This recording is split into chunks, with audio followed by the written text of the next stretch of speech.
여러분 안녕하십니까? 이어서 춘천에서 전해드립니다. 오늘 오전 춘천에서 코로나19 확진 환자 3명이 추가로 나왔습니다. 확진자 3명 중 1명은 기존 확진자의 접촉자고 다른 1명은 타 지역을 방문해 코로나19에 감염된 것으로 추정됩니다. 나머지 1명의 감염 경로는 아직 밝혀지지 않았습니다. 이들 모두 발열과 몸살, 코막힘 등의 증상이 나타나 보건소에서 진단 검사를 받고 확진됐습니다. 강원도는 폭염에 대비할 수 있는 재해 대비 축산시설 구조 개선 사업에 15억 원을 투자합니다.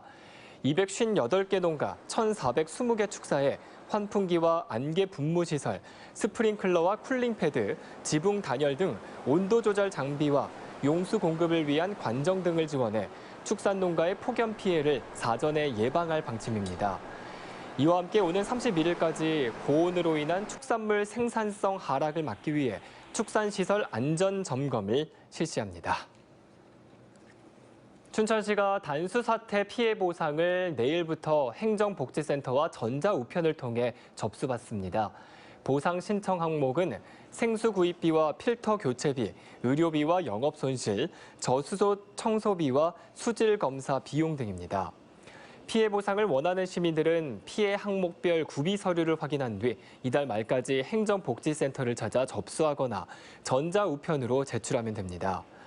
춘천시는 객관적인 손해 입증이 어려울 경우 보상이 어려울 수 있고 보상금 확정과 지급까지 시간이 걸린다며 이해를 부탁했습니다.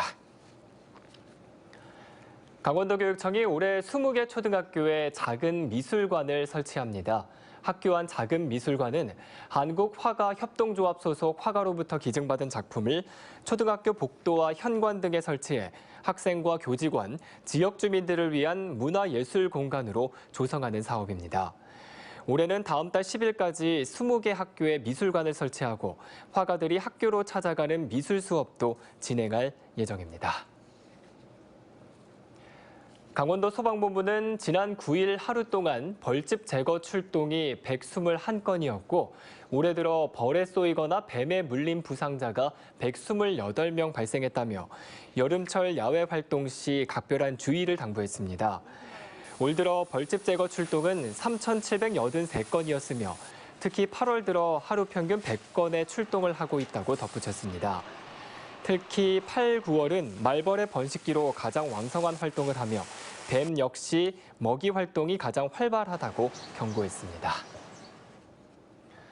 감사원이 기초연금과 중복 지급되고 있는 강원도의 장수수당을 개선하라고 권고했습니다. 감사원은 기초연금 시행 전 신설한 강원도 장수수당이 기초연금과 동일한 목적의 현금성 급여라며 사업 내용 변경을 권고했습니다. 이에 대해 강원도는 올해 기준 월 2만 원씩 750명에게 지급하고 있는 장수수당은 2, 3년 안에 지급 대상이 3, 40명으로 줄어든다며 자연스럽게 없어지는 방향으로 제도 개선을 진행할 방침이라고 밝혔습니다.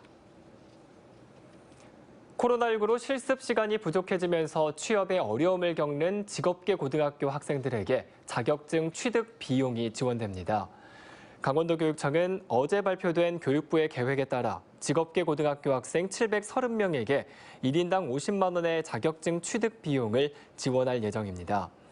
또 미취업 졸업생을 선발해 33개 직업계 고등학교에 1명씩 실습 지원 보조 강사로 배치할 계획입니다. 도교육청은 이를 위해 2차 추경 2억 3,600만 원을 편성해 다음 달 도의회 심사를 받을 예정입니다. 인제군 지역혁신협의회가 인제군 반년 살아보기 참가자 모집을 마치고 최종 5가구를 선정했습니다.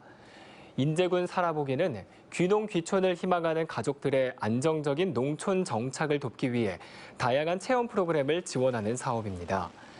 반년 살아보기에 이어 제3기 한 달 살아보기 신청은 오늘 16일까지 인제군 로컬 투어 사업단에 하면 됩니다. 지금까지 춘천에서 전해드렸습니다.